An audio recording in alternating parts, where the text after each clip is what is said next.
Hi Jack Donovan, head of Fox Sports in St. Louis. What brings you out here to Kansas City? Hi Frank. Your chair in the booth was too negative toward the Royals last year and they want to make a change. What are you talking about? Which games? What comments? Giggle, giggle. Who did I say this to? Did the Royals say what I said wrong? I got nothing, Frank. Well, this is not a shock. Earlier in the year, when we had that deal in January, when the Royals wanted to cut my salary by 2/3, there were a lot of upper management people upset at me because of some of the things that were said on the talk shows. Because when I did the 28 games, everything was fine. But when Split got sick and I did 135 games, then all of a sudden things weren't fine anymore. Even though they weren't paying it, I was making too much money. And that's why they wanted to cut my salary by 2/3. Look at the bright side, Frank. The Ryan Lefebvre drinking game will need rewritten.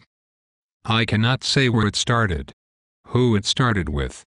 But it seems like somewhere things got sideways. And I think back, maybe it was after I interviewed for the manager's job when Trey Hillman got the job. There was a lot of distrust between the manager and his staff. And then there was the hiring of Ned Yost and the same thing. We were thinking Jeff Montgomery might be a good replacement for you, Frank.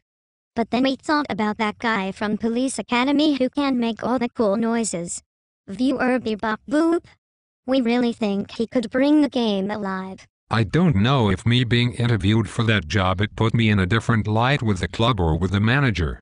So this year, I just basically try to stay out of their way. I talked to Dayton maybe 3 times all season.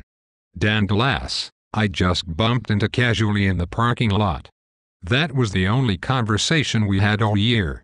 Ned Yost, we didn't have much of a relationship in terms of talking baseball, because I didn't think I was getting what I needed from him, so I just didn't really go that direction very much.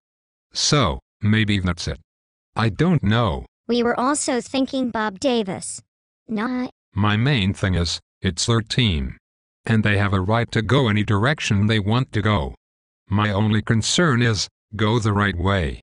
Don't go with the fans thinking that Frank White is a negative person or Frank White is a malcontent or Frank White created the situation that he's in. We find it's always better to fire people on a Friday.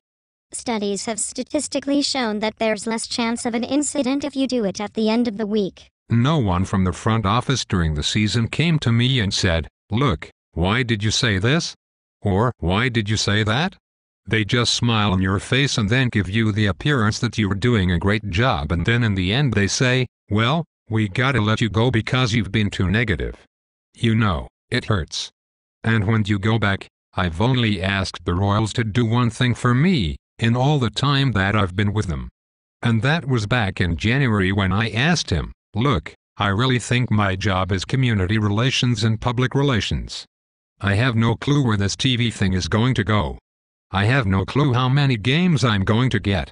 Because Split was still in the picture. And, I said, all I want you guys to do for me is let me stay, in my role, at my salary in public relations for the next 5 years, and I'll retire. And they said, no. I'm sorry Frank, you might have misheard me. The Royals didn't say you were too critical, they said you were too giggly. So are you going to try to get into coaching again or managing again, in some form? I'm 61, I can retire at 62. I'm not sure what I want to do now. It may even include selling everything here and moving to Arizona. We have a place there. And I just don't have any confidence anymore in baseball.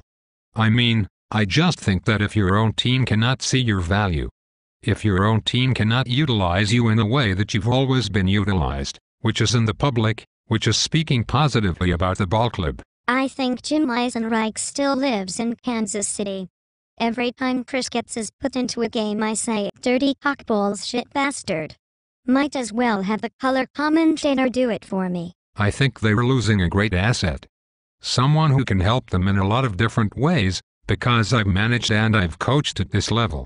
I've managed in the minor leagues and I've been in the front office. And I think that players recognize that. I think they enjoy talking to me. and getting information and gathering information from them for the baseball season. Because that's what I've tried to do. I tried to do as much of, well, I talked to this guy before the game and this is what he had to say about this. I tried to bring more of a personal relationship into the booth just from talking to the players and talking to the coaches.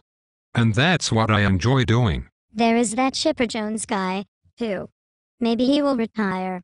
The Hooters waitresses wouldn't like that much, though. I didn't enjoy throwing around a lot of statistics and stuff like that, but I did enjoy talking about what guys are working on and what they were trying to get accomplished and stuff like that. Well, don't say that too loud around here. Those dorks eating Pop-Tarts in their mom's basement love stats. We don't know what they mean, either, but see. You're so critical, Frank.